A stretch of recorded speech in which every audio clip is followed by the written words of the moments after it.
Men everywhere are starting to notice the same disturbing pattern at the exact same time.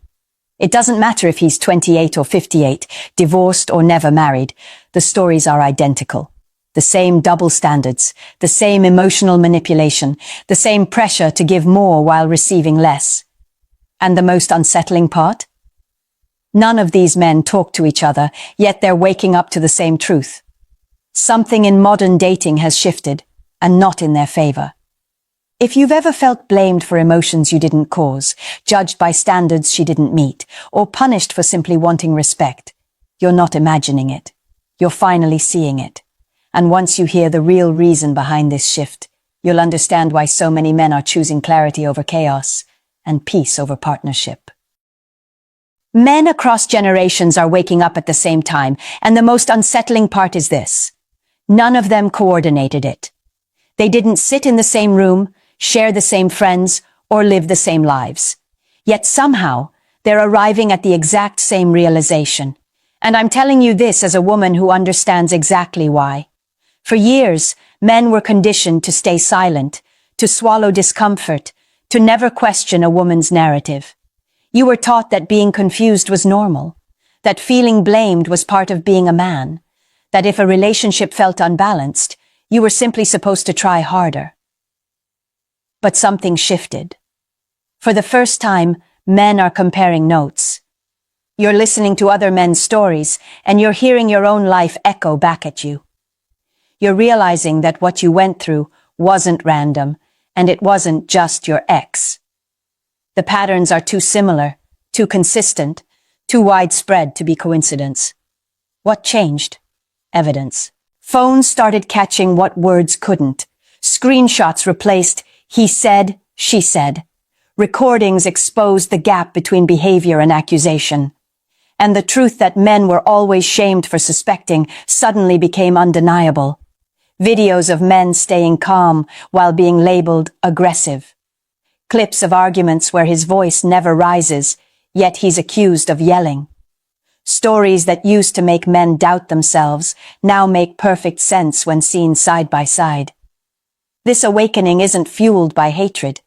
It's fueled by accuracy. Once a man sees evidence that aligns with his intuition, he can't go back to pretending he's the crazy one. He can't keep blaming himself for dynamics he never created. And he stops accepting explanations that contradict reality. What men are waking up to now is not emotional. It's factual. And facts don't apologize, they expose. When a man finally opens his eyes, the first thing he notices is how often the standards placed on him never applied to the woman holding them. The first thing men notice once the fog lifts is the mismatch between what some women demand and what they actually bring to the table. High standards aren't the problem. High standards without self-awareness are. You've seen it. A woman who insists her partner must be over 6 feet tall, earn a 6-figure income, own a home, stay emotionally stable, lead with confidence, and maintain a sculpted body, while she isn't holding herself to even a fraction of the expectations she places on him.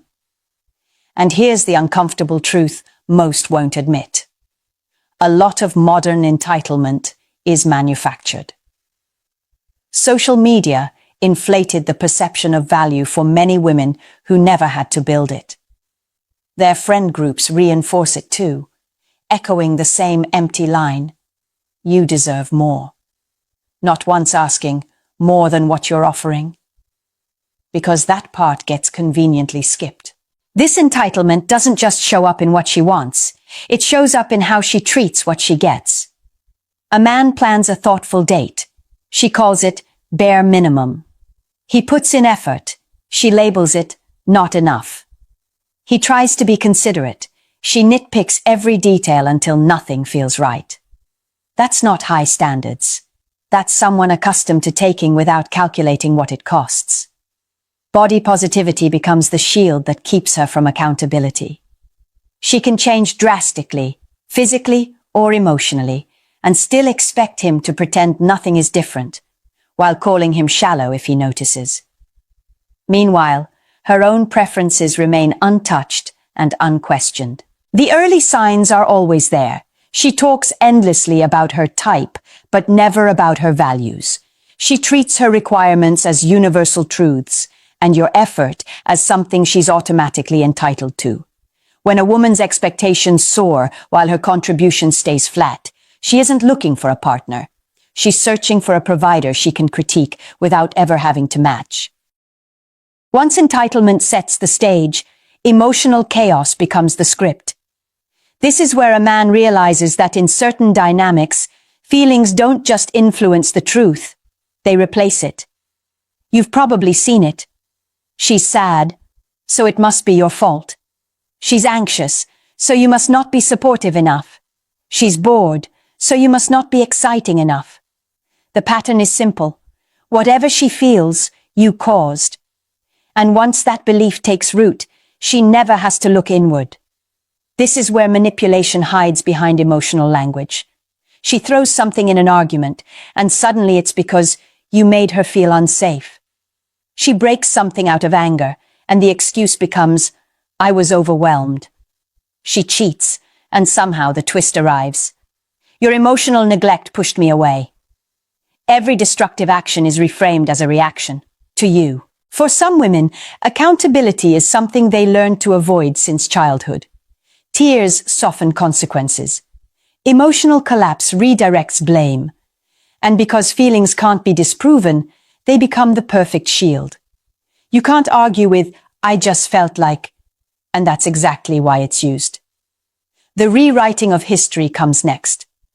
A relationship that was once full of affection becomes labeled toxic only after it ends. Moments she celebrated are recast as signs of manipulation. Suddenly, the good times were love bombing, the intimacy was trauma bonding, and the moments she enjoyed become evidence of things she invented later. You'll always see the red flags early, if you're paying attention. She never apologizes. She only reframes. She tells stories where she's the victim in every chapter, and everyone else is to blame for every outcome in her life. Nothing is ever her responsibility. Everything is always your burden. If her emotions continually erase the facts, you're not sharing a life with her. You're absorbing the consequences of her narrative. And once that dynamic begins, it only escalates. When emotions become untouchable and accountability disappears, attention steps in as the new currency. And for many modern women, attention isn't just a preference, it's an addiction. The kind that rewires priorities, distorts reality, and turns relationships into a stage performance. You've seen women walk away from genuinely good men because a minor celebrity liked their photo. You've seen them throw away stable, committed relationships because someone with a few thousand followers sent a meaningless DM. None of this happens because they truly believe those men want them. It happens because validation feels like power, and power feels better than partnership. Social media made it easy to confuse exposure with worth. The dopamine from likes, comments, and reactions becomes more emotionally rewarding than actual intimacy. So the relationship stops being two people building something together and becomes an endless stream of curated moments for an invisible audience. Some women don't want a loving connection. They want an aesthetic. They don't want a marriage. They want a wedding. They don't want a partner. They want content. And the moment a man stops feeding that image, she starts to feel unappreciated. Not because he changed, but because the performance slowed down. She records everything. She stages conversations. She cares more about how the relationship looks to strangers than how it feels to the person living it with her. This is also why certain women enter high-exposure online spaces with no thought for long-term consequences. They're told it's empowerment, told it's freedom, told it's opportunity, but never told about the psychological toll or the permanent digital footprint. Validation today becomes regret tomorrow, but the applause in the moment blinds them to that. You'll always see the signs early. She's more invested in public displays than private connection. She measures effort by visibility, not depth. And if she needs an audience to feel loved, then what she wants is not intimacy. It's attention. There's a reason some women insist their past doesn't matter, and it's because they know it does. If it truly held no weight, they wouldn't hide it, distort it, or change the story every time you get closer to the truth. The issue isn't the number of people she's been with. The issue is the willingness to lie, to protect an image rather than protect the relationship. When someone rewrites their past, it's not about privacy, it's about control. Modern culture encourages reckless behavior with zero discussion of outcomes. Wild nights get recorded. Intimate moments get posted. Decisions made at 20 follow them into their 30s, but no one warned them that the internet doesn't forget. Employers search names. Friends slip stories. Digital footprints expose things they swore would stay buried. And suddenly, the "it doesn't matter" narrative collapses under evidence. Then there's the darker side, using pregnancy as leverage. Some women hide contraception, manipulate birth control conversations, or treat a child as a financial safety net rather than a human responsibility. Men respond by protecting themselves through permanent decisions, not because they fear fatherhood, but because they fear being trapped in a life built on deceit. Even the single motherhood narrative carries contradictions.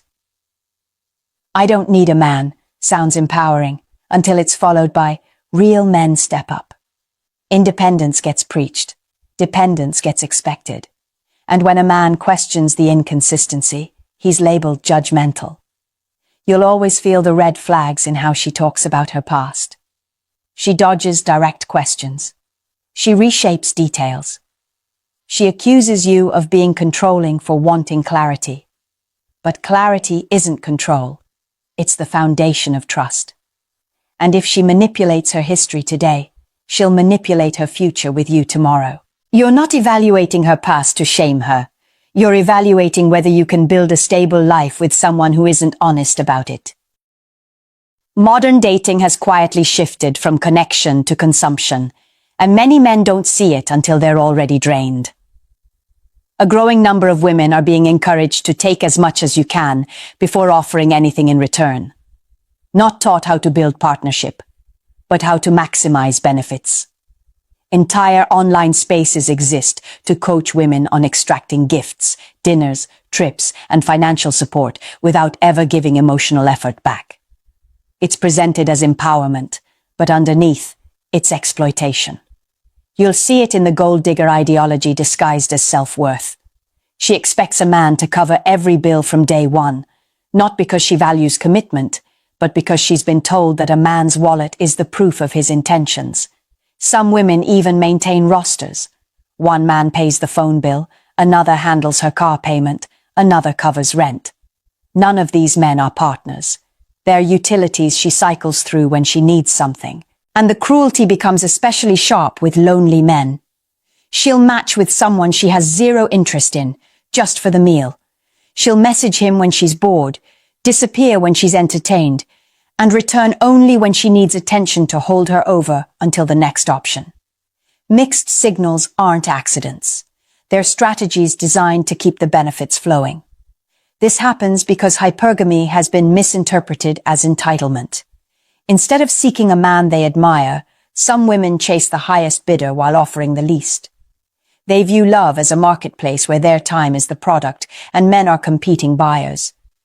The red flags appear early. She's charming only when money is involved.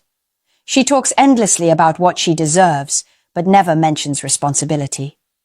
And the moment you stop giving, her affection evaporates. If she treats your generosity as something she's owed, she's not looking for a relationship. She's looking for a resource she can drain without accountability. One of the harshest truths men are waking up to is how easily their pain is dismissed. A man can be in real physical agony, barely able to stand, and still hear the same line, "You're overreacting." Some women treat men's suffering as comedy, not crisis. They roll their eyes at serious symptoms, mock them online, and turn their partner's vulnerability into a joke for an audience craving drama. It's not empathy, it's entertainment. And the disregard doesn't stop at health. It reaches into law and responsibility. A surprising number of women behave as if consequences don't apply to them. They flirt with law enforcement during traffic stops. They record confrontations as if police exist for content, not order. They treat legal boundaries like suggestions, assuming they're protected simply because they're women. That illusion shatters only when it's too late. Inside relationships, the stakes rise even higher. Some women weaponize divorce long before it happens, tracking every minor argument, documenting small mistakes, preparing evidence in advance. Alimony becomes a strategy, not a safety net. Courts become battlefields where truth matters far less than performance, and the man often pays the heaviest price, even when he's the one who was betrayed. Children absorb all of this. Boys watch their fathers disrespected and learn that their feelings will never matter. Girls watch their mothers celebrated for entitlement and learn that accountability is optional. These dynamics don't just destroy relationships, they shape the next generation's understanding of love, responsibility, and respect. Underneath it all lies a psychological pattern. When a group has been shielded from accountability for too long, they begin to mistake protection for power. They assume consequences won't touch them until they do. This isn't just about emotional hurt. It's about your health, your freedom, your reputation, your finances, and the future of any children you might have. The cost isn't theoretical. It's lifelong.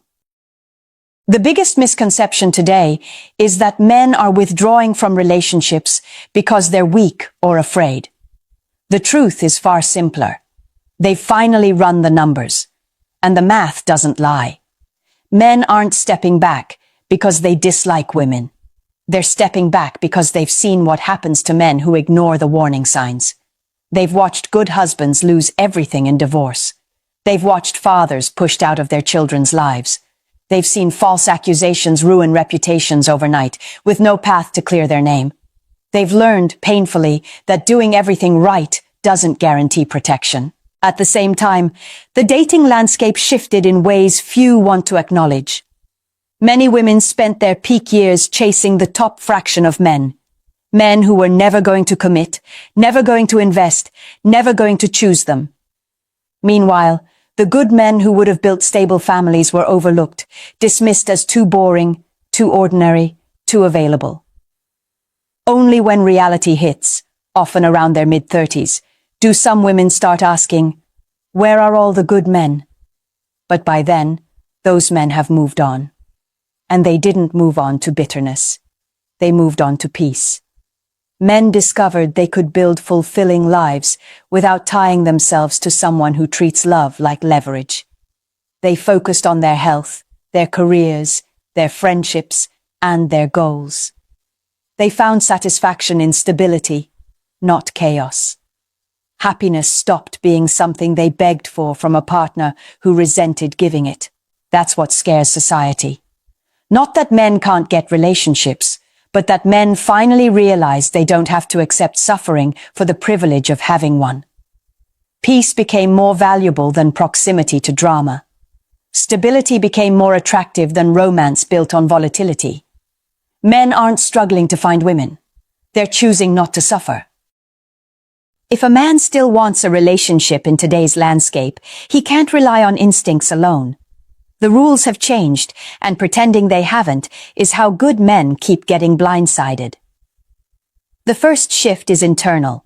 You must see yourself as the one who chooses, not the one who auditions. You're not here to prove your worth to a woman who hasn't proven hers. You're here to evaluate whether her behavior aligns with the life you're trying to build. Start with values, not vibes. Ask real questions. How does she handle responsibility? How does she speak about her past relationships? Does she admit mistakes, or does every story place the blame on someone else? A woman's relationship with accountability will tell you far more than her looks ever could. Then observe her friend group. Women mirror the environment they maintain. If her closest circle celebrates chaos, entitlement, or manipulation, she won't rise above it. She'll be shaped by it. On the other hand, a woman surrounded by grounded, respectful friends usually carries those same qualities. Pay attention to boundaries. Tell her no early and watch what happens. A woman who respects limits will adjust without punishing you. A woman who relies on control or emotional pressure will escalate the moment she doesn't get her way. Her reaction reveals her maturity long before commitment does. And don't overlook the small things, especially how she treats men she doesn't need. The waiter, the driver, the cashier, the co-worker, with nothing to offer her socially or financially. If she treats them with disdain, don't fool yourself into thinking she'll treat you better once the novelty fades. The modern landscape isn't hopeless, but it demands discernment. Choose the woman who offers what she expects. Choose the one who brings stability, not tests. The one who understands reciprocity, not just desire. And most importantly, walk away from anyone who asks for the world while giving nothing in return. This entire message isn't an attack on women. It's a confrontation with the patterns that modern culture refuses to acknowledge. Patterns that exhaust good men, distort healthy relationships, and punish the very qualities that make love sustainable. And yes, there are women who want partnership, accountability, and reciprocity. Women who give as much as they expect. Women who value stability over spectacle. But even they are paying the price for the rising normalization of entitlement, manipulation, and performance. What you need to understand, and what most men were never allowed to say, is that your standards are legitimate. Your boundaries are necessary. Your peace is not negotiable. Wanting respect doesn't make you controlling. Wanting effort doesn't make you demanding. And walking away from someone who refuses to meet you halfway isn't weakness.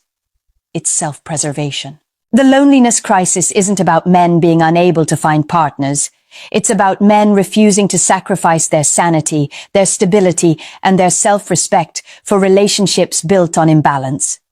Solitude isn't failure when the alternative is chaos. Sometimes the healthiest decision a man can make is choosing silence over shouting, distance over damage, and peace over proximity to someone who thrives on conflict.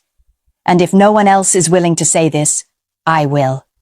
You deserve reciprocity. You deserve truth. You deserve someone who respects the life you're building, not someone who drains it. If this message hits something in you, don't disappear into the next video and pretend it didn't. Stay here. Add your voice to the conversation. Like, subscribe, and share your story in the comments. What you've lived through matters, and your honesty helps other men see they're not alone. The more truth we speak, the harder it becomes for anyone to deny reality. And the more clarity you gain, the closer you get to the life and the peace you know you deserve.